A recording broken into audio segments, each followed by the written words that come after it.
Bismillahirrahmanirrahim. Alhamdulillahirabbil alamin.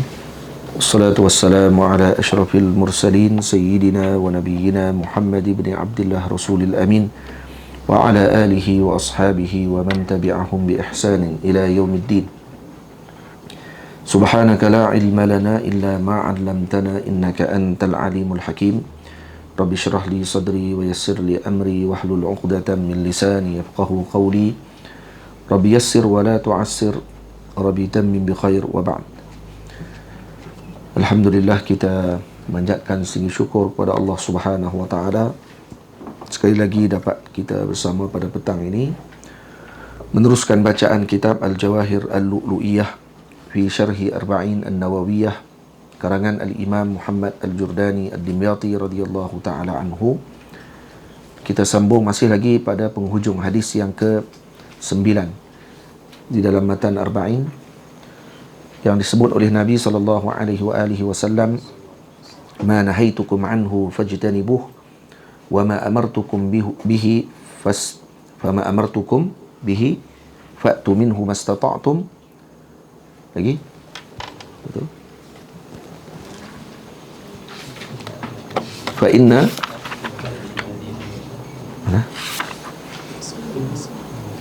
فإنما أهلك الذين من قبلكم كثرة مسائلهم واختلافهم على أنبيائهم. تمام. فائدة في التكلف في السؤال. Faedah pada masalah kasratu masailihim. Tadi pagi dah bincang tentang kisah Ashabul Baqarah.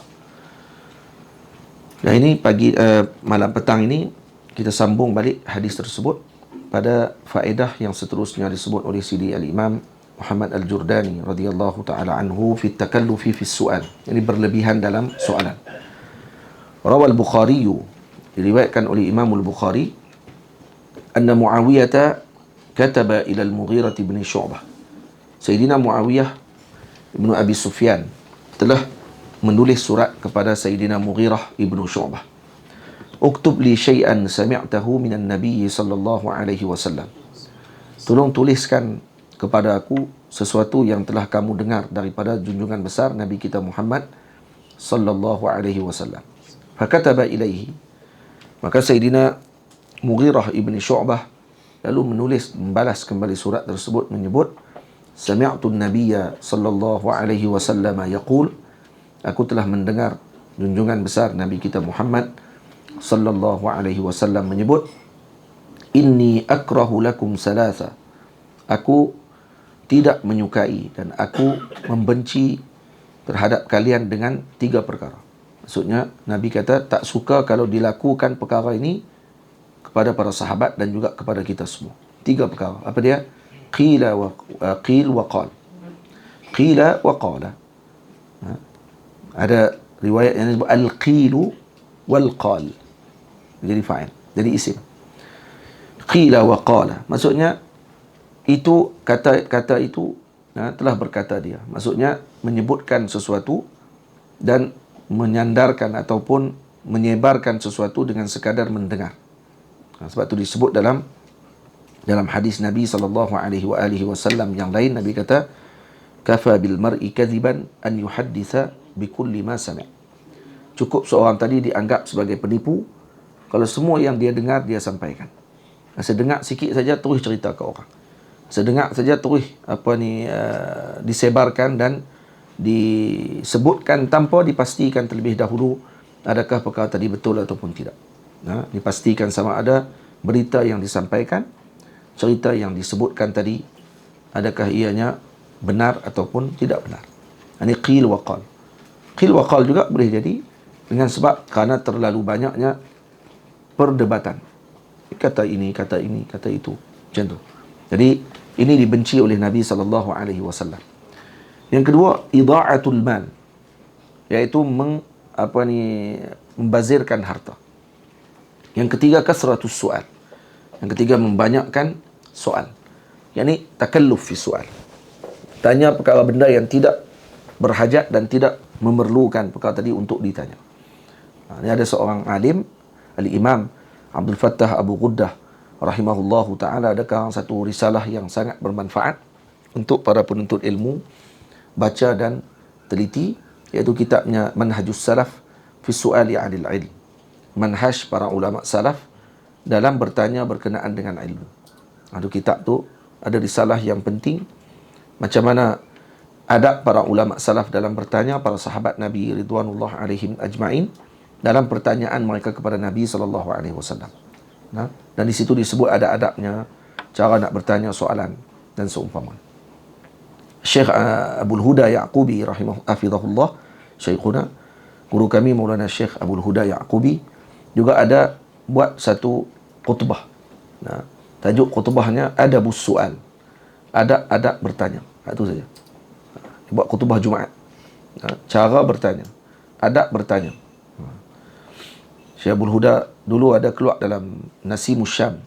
Ada satu mauqi', satu laman web ni yang di bawah seliaan orang-orang Syria yang kumpulkan para ulama Syria, pengajian-pengajian daripada Syria dan juga alim-alim ulama yang khutbah dan sebagainya. Mereka susun balik, tulis balik khutbah tersebut dan dimasukkan dalam mauqi' tadi, dalam web tersebut.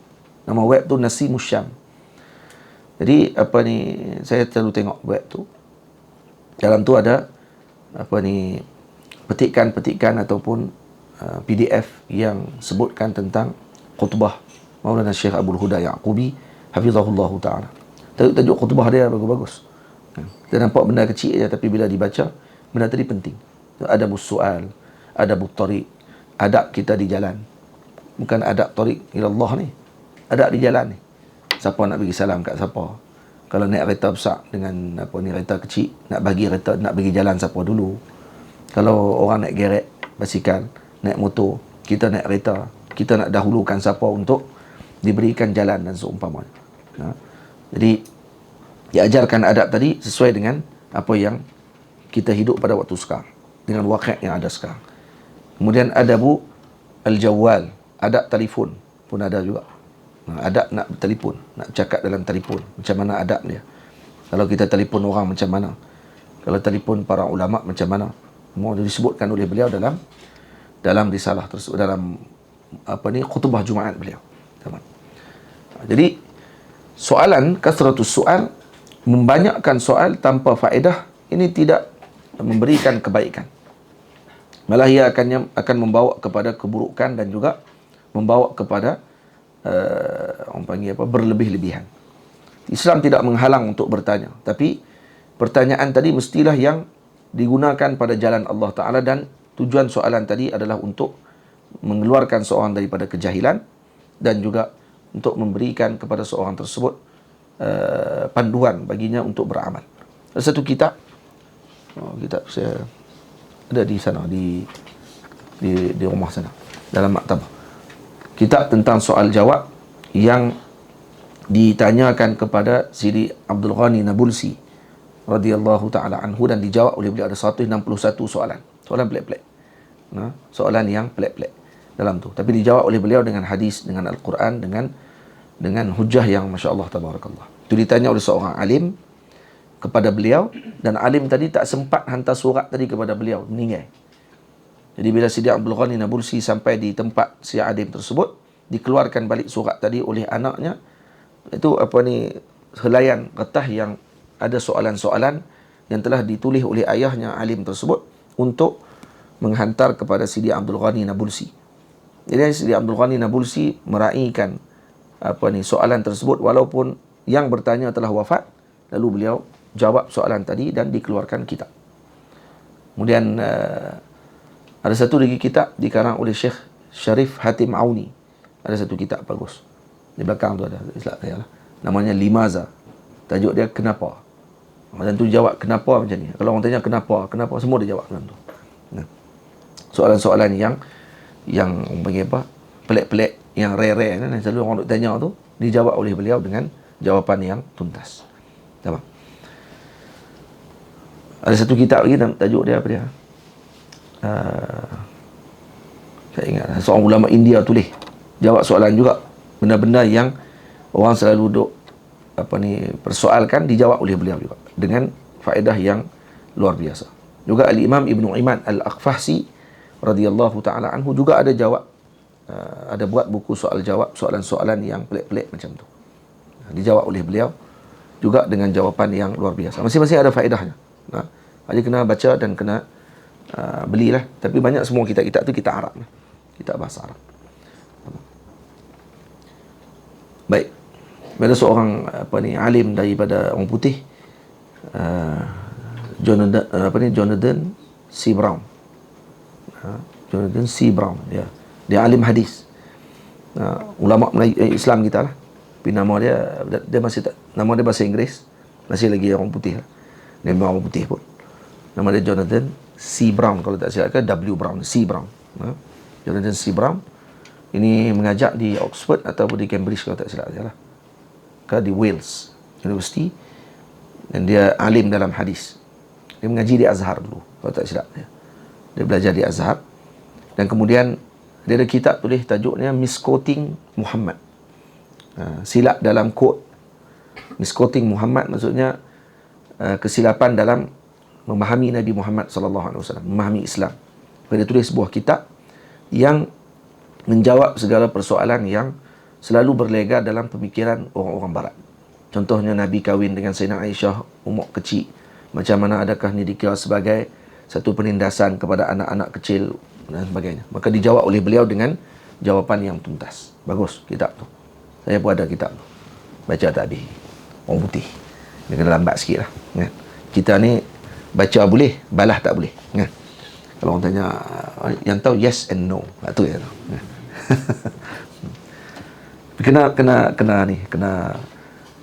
Kena orang panggil apa, berusaha untuk kita baca kitab-kitab yang pelbagai, dalam pelbagai genre, dengan pelbagai tulisan bahasa. Kalau boleh, maka tu orang panggil apa, kebaikan sebenarnya. Sebab kitab-kitab bahasa Inggeris banyak juga yang berfaedah, atau ditulis oleh bukan Islam sekalipun. Faedah banyak. Jadi kena baca. Kita takut nak baca apa semua ni, kerana bahasa Inggeris kita lemah apa semua sekali. Lemah lah memang, tak mana pun. Cuma muat dapat band 3 ya. Band ada 6, kita dapat setengah. Khairul umur awsatuha. Kan?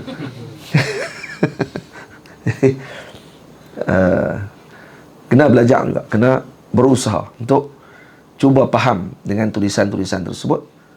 Dan kalau kata guru-guru kami, kalau baca kitab Arab ni, dia kata apa? Baca dulu, jangan tengok kamus sangat. Baca dulu. Jangan duk baca tengok kamus, baca tengok kamus. Jadi kita akan duk harap dengan kamus. Tak, baca dulu, cuba buat faham tengok. Agak-agak betul tak kefahaman tu. Kemudian baru rujuk. Tengok berapa peratus kita punya betul dengan apa yang kita telah baca tersebut. Baru tengok, ataupun tanya kepada yang tahu. Macam tu cara untuk baca. Kalau tidak, kita akan sentiasa bergantung. Dan kamus penting. Aku tu baca kitab Arab, kamus penting. Tapi kamus yang macam mana saya maksudkan, bukan kamus bahasa Arab, bahasa Melayu tu. Ni kamus bahasa Arab, untuk bahasa.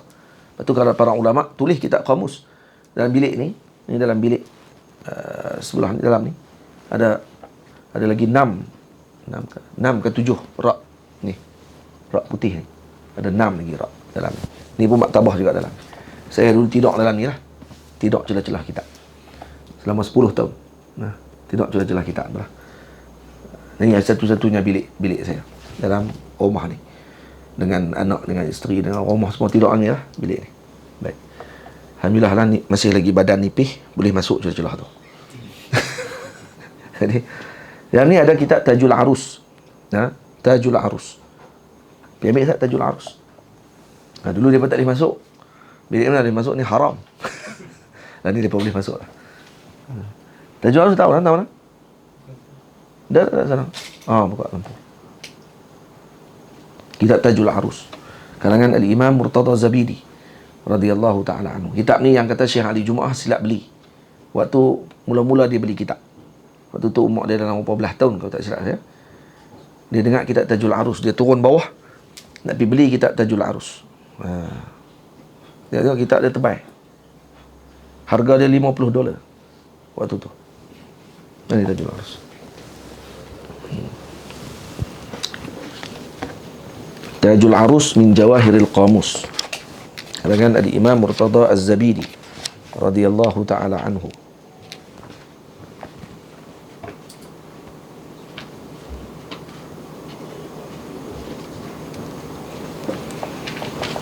Ini kitab Qamus, no, karangan Al-Imam Majduddin Asy-Syirazi.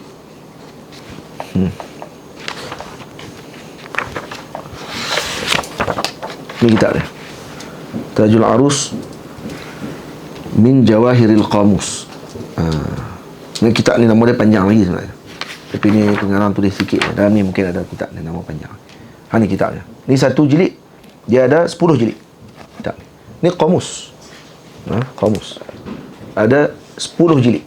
Ni 10 jilid kitab ni. Tebal ni semua. Syekh Ali Jumaah kata dia silap beli kitab ni. Ni antara cetakan terbaik. Cetakan terbaik bagi kitab ni. Ni Syekh Ahmad turun cari kat saya. Alhamdulillah dapat ni. Daripada Beirut. Maktabah Al-Hayah. Jadi bila Syekh Ali turun kita beli, ayah dia tanya, berapa ringgit kitab tu? Kata $50. Zaman tu $50 boleh bayar sewa rumah setahun.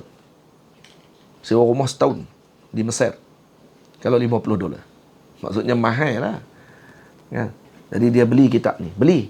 Ayah dia kata, tak apa, beli.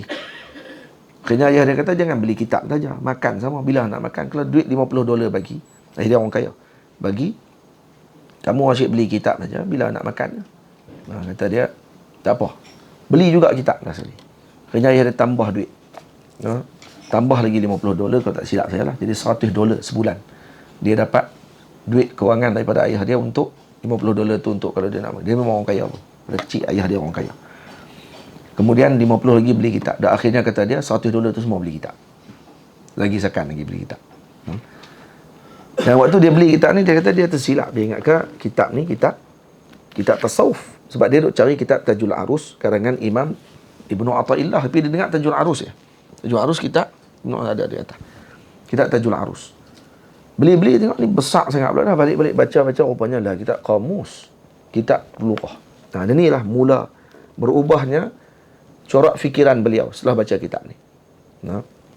Dan bila baca kitab ni, dia berubah cara fikirnya dan dia habiskan kitab ni 10 jilid. Bukan beli saja lah. Kita beli saja. Tak dulu, bila nak baca, bila nak guna. Bila tak guna, pakai duit itu lah. Dia masuk. Tak boleh. Syekh kata baca habis tak. Ada Qamus kena ada. Tapi bila kita nak berlatih baca ni, dia ada cara dia. Baca dulu. Try tengok, teka. Betul ke tidak ni apa yang saya baca ni. Kemudian baru tengok dan tanya kepada yang sepatutnya. InsyaAllah kita akan boleh jadi membaca yang baik insyaAllah. Qauluhu wa yurwa anna Ubay bin Ka'b wa Zaid bin Thabit wa ghayrahuma min afadilis sahabati kana ahaduhum idza su'ila an mas'alatin yaqulu. Masalah sampai tulis kitab no. Tulis kitab pasal cara nak baca kitab. Kaifa taqra kitaban? How to read a book. Ada seorang masalah Charles Van Deron dengan Mortimer J. Adler. Kita tak ada sini, ada di atas juga. How to read a book. Tulis buku macam mana nak baca buku.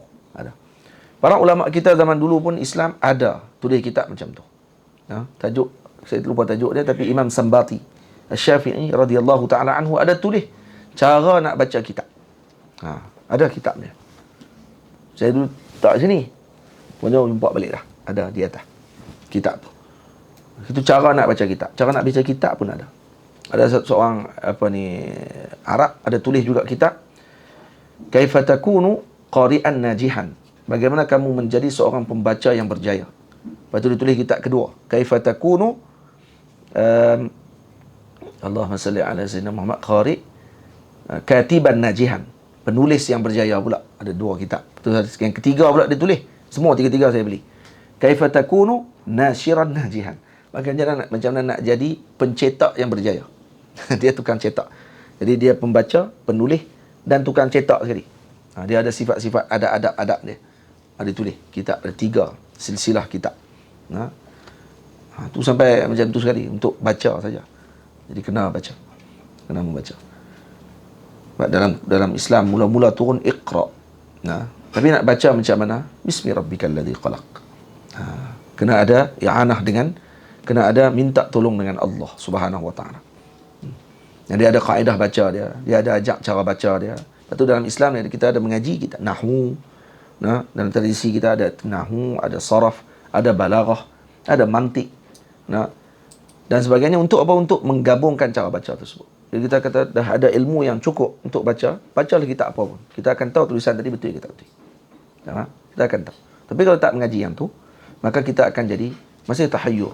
Bacaan kita masih bacaan yang orang panggil macam tong sampah. Ambil saja semua benda. Kumpul dalam tong sampah. Hampir tak tahu hak ni yang basi ke, yang ni yang elok ke, yang apa semua. Dia macam tu. Tapi kalau bacaan tadi bacaan yang bijak, dan orang tadi orang yang kuasai, ada ilmunya, dia tahu susunan tadi antara subjek dengan predikat, antara maudhu' dengan mahmul tadi sesuai, kena qadiyah tadi qadiyah yang salimah ataupun yang tidak salimah, yang sejahtera elok ataupun tidak, maka waktu tersebut dia akan mampu baca apa saja kitab. Boleh baca apa saja kitab dan dia tidak akan terpengaruh dengan perkara tersebut. Dengan perkara-perkara yang pelik-pelik. Hatta kalau etis tulis sekalipun dia boleh baca. Orientalis tulis pun dia tak akan terpengaruh dengan tulisan tadi. Malah dia boleh rak pula tulisan tu. Dia boleh tolak pula tulisan tu kalau kata dia ingin menjawab balik tulisan tersebut. Ini panggil bacaan yang ketiga. Dia panggil bacaan kritis. Dia panggil. Bacaan peringkat ketiga. Tapi ada satu yang Mak Saleh, orang putih dia tak ada. Barat tidak ada, apa dia? Al-qira'ah bil isnad. Bacaan dengan sanad. Ini tak ada.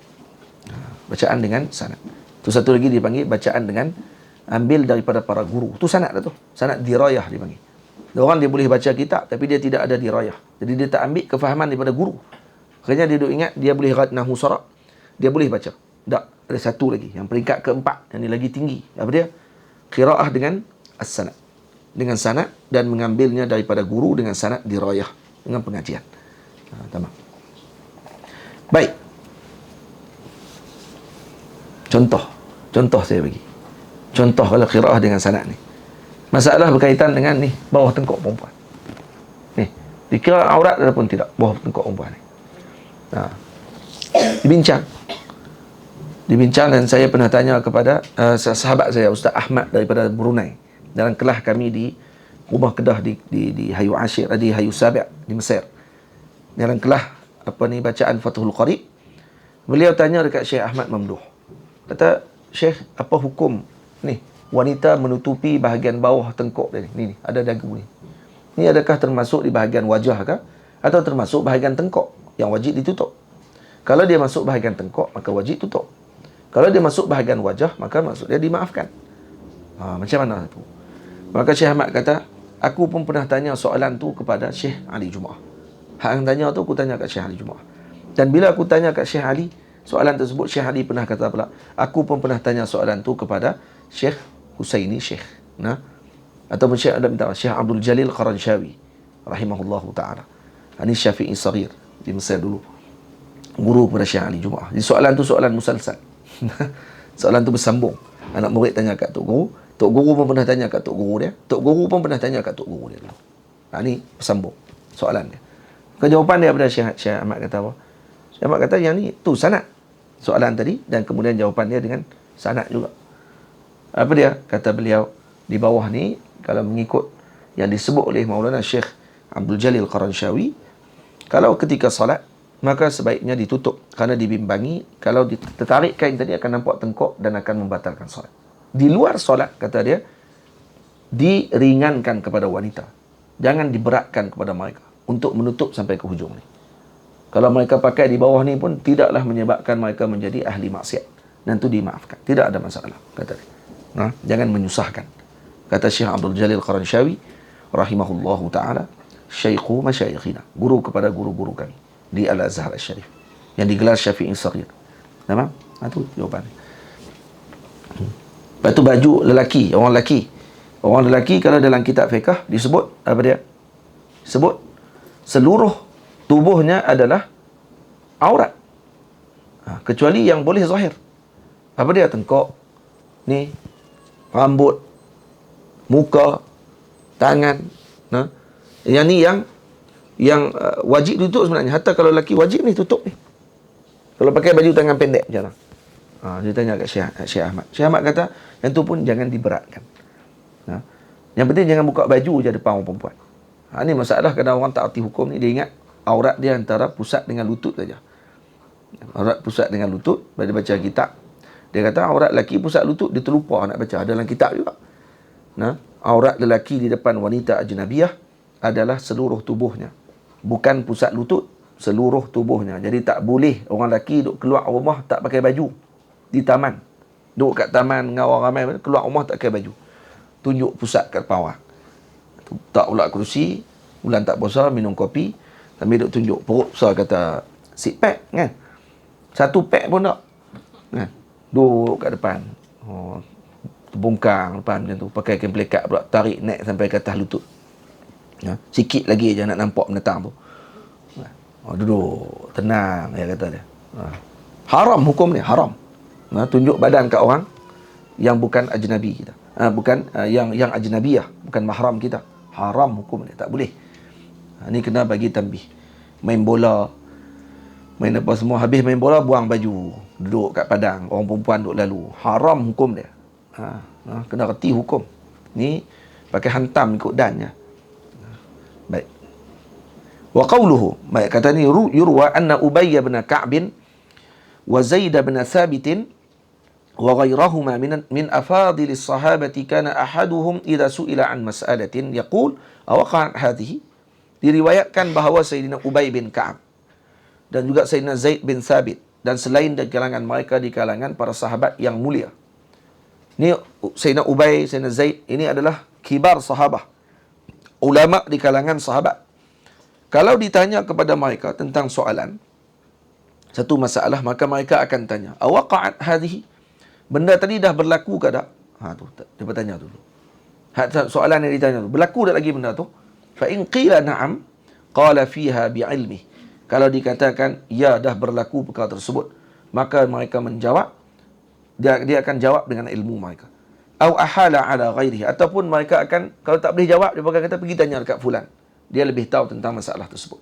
Wa in qila la, kalau dijawab kata tak berlaku lagi, saja nak tanya, qala fada'ha hatta taqa', biar dulu sampai berlaku perkara tersebut baru mai tanya balik. Tu jawapan para sahabat Nabi ridwanullah alaihim ajma'in. Da'ha hatta taqa'. Dia panggil ada soalan, dipanggil dalam kitab fiqh, dia panggil soal-soal yang iftiradiyah, dia panggil. Perkara-perkara yang tak berlaku. Sebab tu kalau buka lagi kitab, dia panggil fardu kaza. Fardu kaza. Maksudnya, kalau kata berlaku macam ni, agak-agak macam mana jawapan dia? Ni. Ini banyak disusun oleh para ulama dalam mazhab Hanafi. Dalam mazhab Hanafi banyak ikhtiraq dalam bab ni. Selalu dia akan buat soalan ni walaupun benda tadi tak ada lagi. Dia kata Tuan Guru Haji Abdullah Lubuk Tapah, dia pernah sebut dalam kelas dia di Pondok Lubuk Tapah dulu. Kata beliau, mengaji fiqh ni dia kata macam buat kedai kopi atas gunung, dia kata. Mengaji fiqh ni macam buat kedai kopi atas gunung. Jarang-jarang orang lalu tapi ada. Jarang-jarang lalu tapi ada benda tu. Jadi kalau naik atas gunung, duk ingat tak ada, rupanya ada kedai kopi. Contoh macam tu lah dia kata. Sungguh. Ada sebahagian gunung lah, bukan semua gunung. Gunung Jerai ada kedai kopi atas dia. Tapi kena masuk hotel dulu lah. Dari gunung di Mesir, gunung apa? Gunung Sinai. Kita duduk naik atas tengok tak ada apa lah. Rupanya ada kedai atas tu. Kedai teh. Tapi kalau sekali jual, mahal lah. Harga bawah segenih, RM1. Harga kat atas tu boleh pergi ke RM20. Secawan kopi hampir sampai 10 ke RM20. Maggi kat bawah boleh beli 3. Boleh beli 3 apa? Boleh beli sepapan. Maggi orang panggil sepapan ke? Panggil pi lah, jangan apa. Kat atas tu, satu mangkuk saja. Satu Maggi yang cup tu, harga dia sama dengan boleh beli 10 lagi Maggi tu. Ataupun 8 Maggi tu, boleh beli. Harga dia lagi mahal lah. Atas tu. Macam itulah kata bandingan Tuan Guru tentang masalah iftiradiyah ni.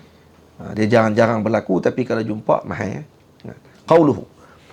Hadis seterusnya, yang bersambung dengan hadis tadi. Kan sebelum ni sebut fa innama ahlakal ladina min qablikum kasratu masailihim wa ikhtilafuhum. Ikhtilaf dia tidak ataf dengan masail, ataf dia dengan kasrah. Jadi ikhtilafuhum bi dhammil fa la bi kasriha. Tengok Syekh sebut tu dengan dhammahkan fa. Ikhtilafuhum, bukan kasrahkan fa, ikhtilafihim. Kenapa? Fahuwa ma'tufun ala kasrah la ala masailihim. Dia gabung, dia sambung dengan apa? dia sambung dengan kasrah, bukannya dengan masail. Jadi kasrah baca dengan apa? Kasratu masailihim. Maka dia ma'tuf dengan kasratu, bukan ma'tuf dengan masail. Kalau baca ma'tuf dengan masail tu yang dalam kitab sebahagian ditulis kasratu masailihim wa ikhtilafihim ala anbiya'ihim. Maksudnya dia ataf dengan apa ni, masail. Sebenarnya ataf tadi pun memberi kesan pada makna. Itu macam kita sebut semalam. Kalau baca kasratu masailihim wa ikhtilafuhum, maksudnya yang menyebabkan hancurnya umat terdahulu adalah banyaknya bertanya, dan kalau baca ikhtilafuhum maksudnya apa dia? Kita akan baca banyak bertanya dan berkhilaf dengan para nabi. Bukan banyak berkhilaf dan berkhilaf dengan para nabi. Tapi kalau baca ikhtilafihim, maka terjemahan dia akan jadi apa dia? Dan mereka banyak bertanya dan banyak berkhilaf. Jadi beza ya. Kalau kita dibaca dengan baris yang berbeza. Wa taqdir wa ahlakahum ikhtilafuhum. Nah, ahlakahum ikhtilafuhum. Maksudnya bukan ahlakahum kasratu ikhtilafihim. Bukan yang menghancurkan mereka banyak ikhtilaf. Tak hanya sekadar khilaf walaupun satu. Tak banyak pun jadi hancur dah. Ala anbiya'ihim. Tu cara. Faham tak? Pakcik faham ke? Hak syarah nahwu tu. Faham ke tak faham ni? Hangguk bila? Kena hangguk saja. Tak faham. Baris sama ya tengok. Kasrah dhammah. Tu kena mengaji. Ya. Bukan saya saja Nabi sebut tu. Ada seorang lelaki mai jumpa dengan Nabi dalam mimpi.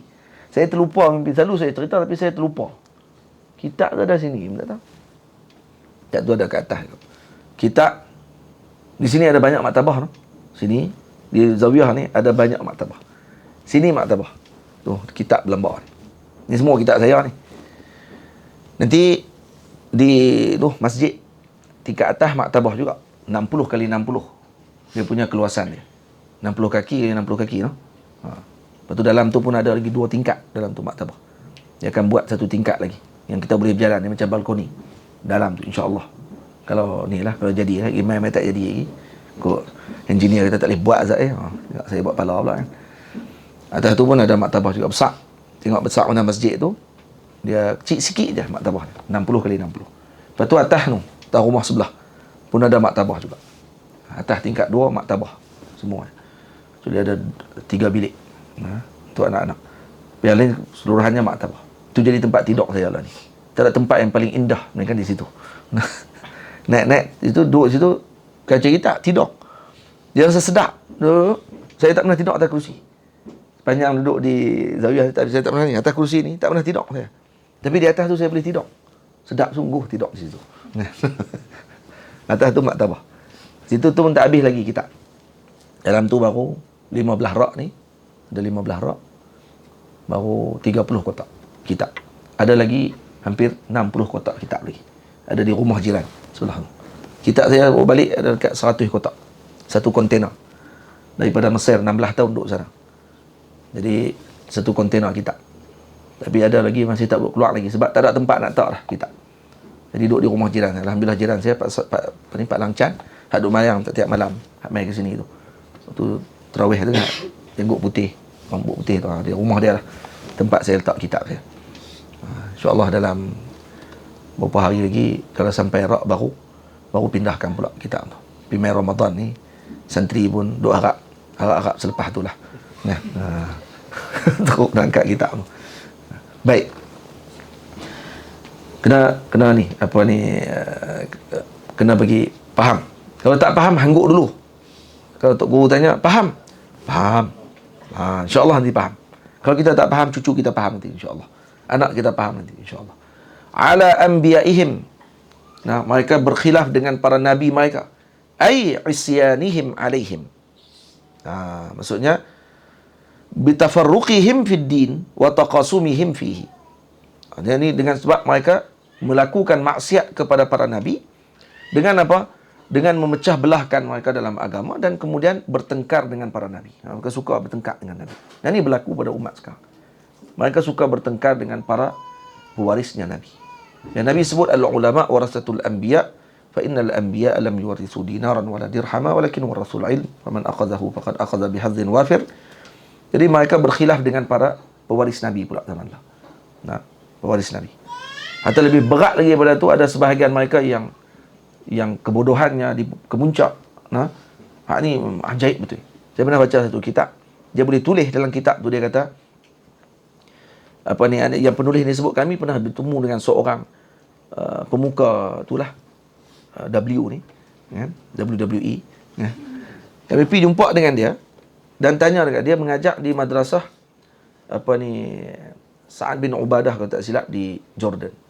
Bila ditanya kepada dia, sebab dia sebut kata orang-orang yang pergi bertawassul, bukan orang-orang, dia kata Sayyidina Bilal, nah, bukan Sayyidina Bilal, Sayyidina apa, Allahumma salli ala Sayyidina Muhammad, sahabat Nabi yang pergi dekat makam Nabi SAW, letakkan pipinya di makam Nabi. Sayyidina Bilal, Sayyidina Bilal, nah, dia kata Sayyidina Bilal kafir terus. Sebab apa? Sebab buat syirik di makam Nabi SAW. Maka sahabat apa ni, para ulama pergi jumpa dengan dia.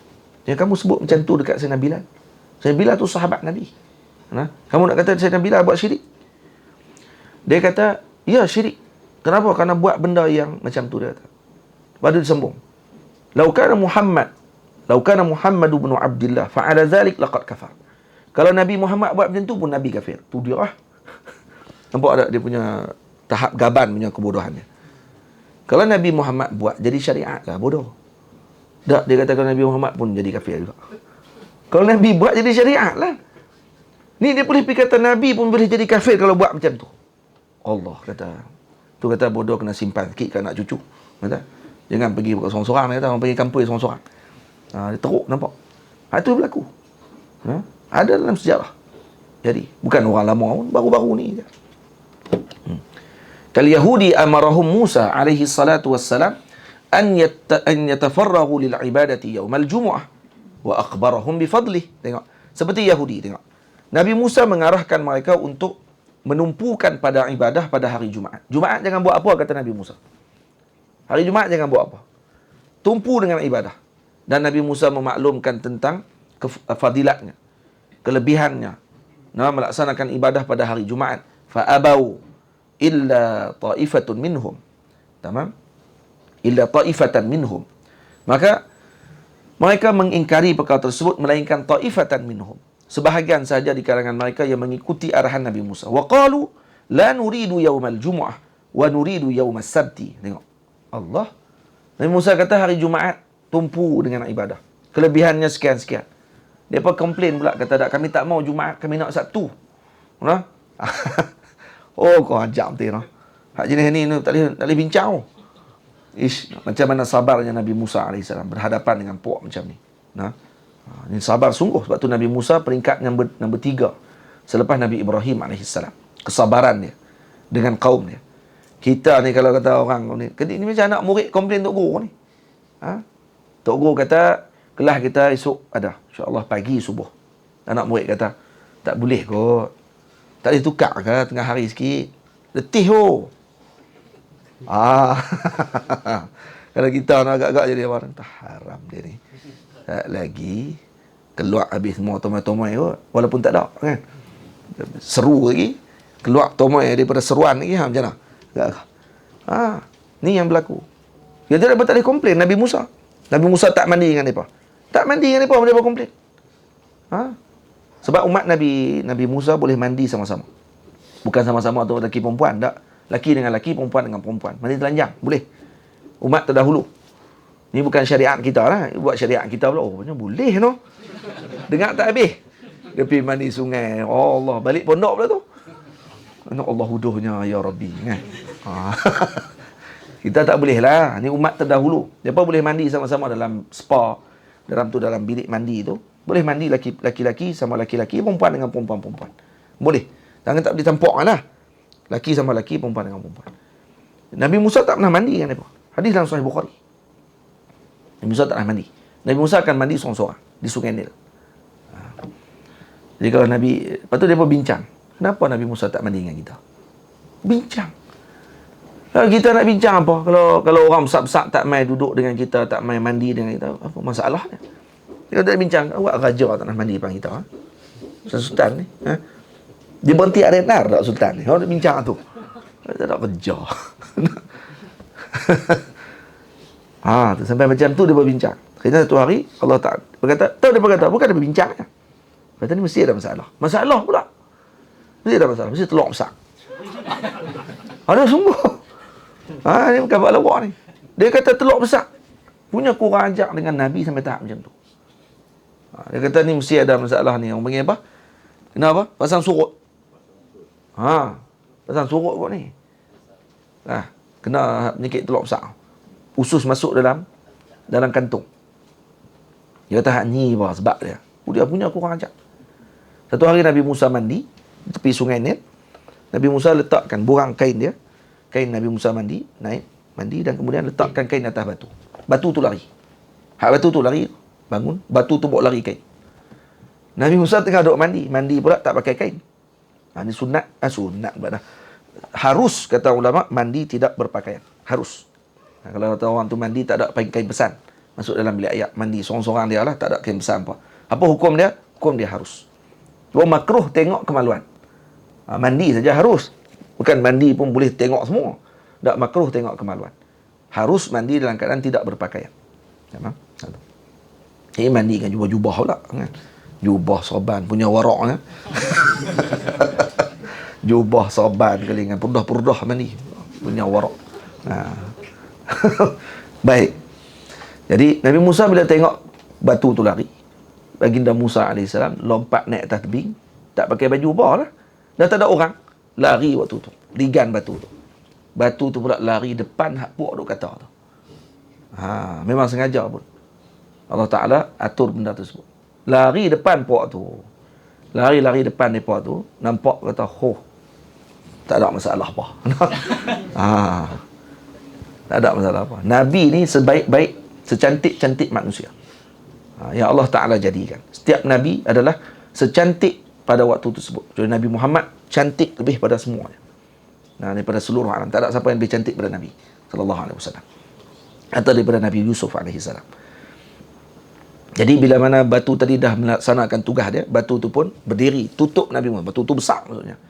Tutup Nabi Musa. Nabi Musa pun ambil kain tadi, pakai balik. Nabi Musa kata kat batu tu, ambil batu, ambil kain aku. Tiba. Terlekat tapak tangan Nabi Musa di batu tu beberapa kali pukulan. Kuat betul Nabi Musa. Pukul batu tu sampai nampak bekas. Ni bukan Avengers. Lebih pada tu. Nabi Musa katok batu tu.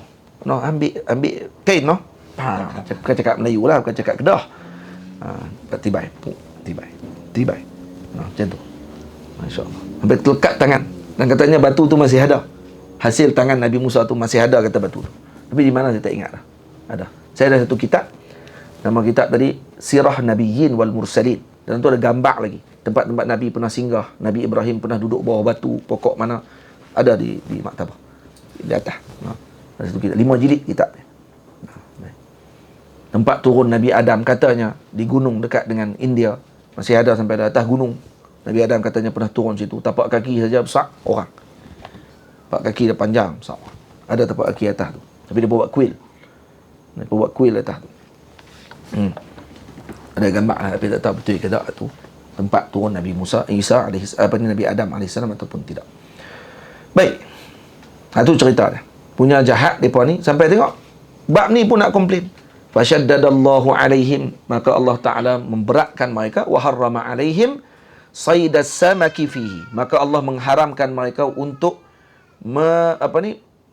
saydas samak mengai ikan, tangkap ikan. Jala ikan pada hari Sabtu. Sebabkan kerana mereka buat teruk, kata kami nak hari Sabtu, maka Allah haramkan hari Sabtu daripada cari makanan. Jangan cari ikan. Wabtalahum bi an alhama as-samaka an yajtami'a kullahu fi hadzal yawm. Dan kemudian Allah Taala tambah lagi dengan ujian hari Sabtu itulah ikan ni Allah Taala bagi ilham pakat mai duduk tepi pantai terus berenang-renang dengan penuh kegembiraan. Melompat-lompat lagi. Hari lain jenuh pergi tengah laut. Tapi hari Sabtu saja ikan tu akan mai kat tepi. Dan hari Sabtu juga Allah kata jangan duk pergi tangkap ikan. Sebab hampa ada hari Jumaat. Nabi Musa suruh ibadah hari Jumaat. Hampa komplain nak hari Sabtu. Hari Sabtu sebab apa? Kami nak hari Sabtu lah. Hari Jumaat kami nak cari kerja. Nak pergi tangkap ikan. Allah Ta'ala tukar ikan hari Sabtu pula keluar. Pada muka. Jam mereka. Hari Sabtu pula lah ikan pakat main kumpul di tepi jalan lah. Kat tepi pantai, boleh berenang-renang dengan penuh kegembiraan. Fala yura al-ma' min kasratih. Tu sampai tak nampak ayak dengan banyaknya ikan. Orang tak faham ni, ikan ke ayak ni? Sampai banyaknya ikan. Sampai tahap macam tu. Ujian. Fa idza mada tafarraqa as-samak wa lazima qa'ral bahri. Bila habis je hari Sabtu, elok masuk je maghrib, masuknya hari Ahad, ikan tu hilang. Semua masuk balik dalam laut, hak dalam tu. Oh, kata jam macam ni. Fawaswasa ila ba'dihim syaitan. Maka syaitan pun datang. Waktu ni syaitan mai. Kata bagi waswah kat mereka. Bi'annahum innama nahau an akhdhihim akhdhiha yawm as-sabti wa lam yanhau an akhdhiha fi ghairihi walau bil hilah. Ini panggil hilah yang haram. Hilah. Dia kata, syaitan kata, Allah Ta'ala larang ambil hari Sabtu. Tapi Allah tak larang kalau hampa ambil dengan cara lain. Cara lain, cara hilah sikit. Macam mana mereka buat? Fahafaru fi janibil bahri hafratan kabirah. Maka mereka pun mula korek. Di tepi pantai, ada satu lubang besar. Dia macam ada laluan. Laluan tu, untuk lalu ada satu lubang besar. Dikorek lubang besar kat situ. Kemudian, waja'alu laha anharan minal bahri.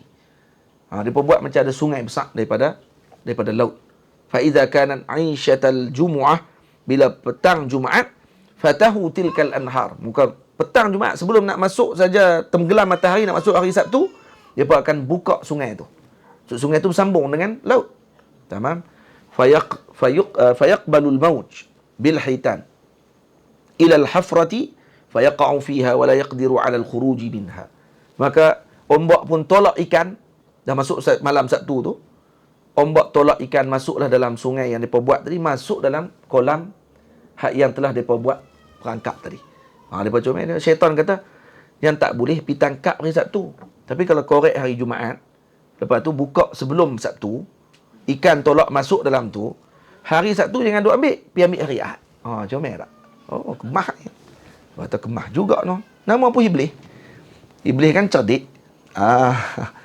Li'umqiha, kerana dalamnya apa ni hak depa korek tu. Maksud dia depa korek macam ni. Ni laut. Kemudian tarik, depa buat macam sungai. Kemudian depa buat macam dalam sikit. Lepas tu sambung ada dari kolam. Jadi ikan tu bila masuk ditolak, masuk dalam kolam tadi, nak naik balik tak boleh dah. Ikan nak balik ke laut balik tak boleh dah. Seronoklah depa. Fa idza kana yaumal ahad, bila masuk hari Ahad, akhazuha fashawu wa akalu. Allah. Hari Ahad mereka pun kutip. Kata, comel juga no. Idea iblis ni. No? Maka akhirnya mereka pun kutip ikan-ikan tadi. Bakar, makan ramai-ramai. Fashamma jiranahum. Shamma jiranuhum. Jiran-jiran mereka pun bau. Fasa'aluhum. Maka jiran tanya, mai mana ni? Ikan-ikan banyak ni kamu dapat?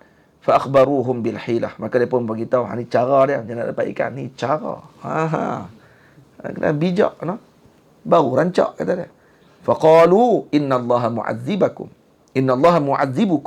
Maka kaum ni kata apa? Allah akan mengazab kalian. Ni tak boleh ni. Cara macam ni. Lamma lam yu'ajilu bil 'uqubah. Bila mana tidak dipercepatkan uqubah, yakni dikenakan dengan hukuman, tabi'ahum jama'atun summa jama'atun hatta saru qadra sulus. Tengok. Dia tengok, tak kena apa pun. Hak yang duk ambil ikan cara macam tu, tak kena apa pun mereka ni. Kok tukar jadi babi ke apa ke? Tak ada pun kata. Maka akhirnya mereka kata, boleh kot no. Pakat ramai-ramai mai. Mula-mula satu kaum kata tak boleh. Hak mula kata tak boleh ni, kita tengok dulu. Tengok tak ada apa. Boleh kot no. Pakat masuk habis semua. Akhirnya ramai-ramai pakat pergi ambil. Wa tajara'u 'ala as-sabti. Dan sampailah satu tempat, satu tahap. Tamam? Dia kata tak, sebenarnya hari Sabtu pun boleh. Mula daripada helah. Disebabkan helah tu Allah Ta'ala tak ambil hukuman. Tak apa, helah. Kamu ambil hari Ahad, yang masih lagi ikut lagi. Ya betul. Tapi akhirnya disebabkan kerana dah melampau, dah hampir kepada had yang diharamkan, akhirnya mereka masuk ke hari Sabtu tu. Dia kata apa? Qalu ma nara as-sabta illa qad halla lana. Kami rasa hari Sabtu pun boleh. Sebab apa? Sebab ikan hari Sabtu masuk pada hari Ahad kami ambil, kami tak kena apa pun. Tak ada masalah. Maka hari Sabtu pun boleh, kata dia, sampai berlawan dengan Nabi. Wa amsaka qadra sulus adis saidi walam yanhauhum Dan sebahagian lagi 1/3 di kalangan mereka tahan diri lagi selepas tu. Tak boleh. Walam yanhauhum. Depa tak mau ikut, tapi depa tak larang. Tak puak nak masuk hari Sabtu. Wa amsaka sulusu as-sadisa wa nahauhum. Manakala 1/3 lagi, dia ada 3 kelompok dah ni. Satu kelompok tajarra', masuk hari Sabtu pun tangkap ikan juga. Satu kelompok lagi kata, kami tak akan tangkap macam hampa, tapi kami tak larang. Kami tak mau kata apa. Hak kelompok ketiga, kami takkan tangkap macam hampa. Dan jangan tangkap, ni dah lebih dah ni.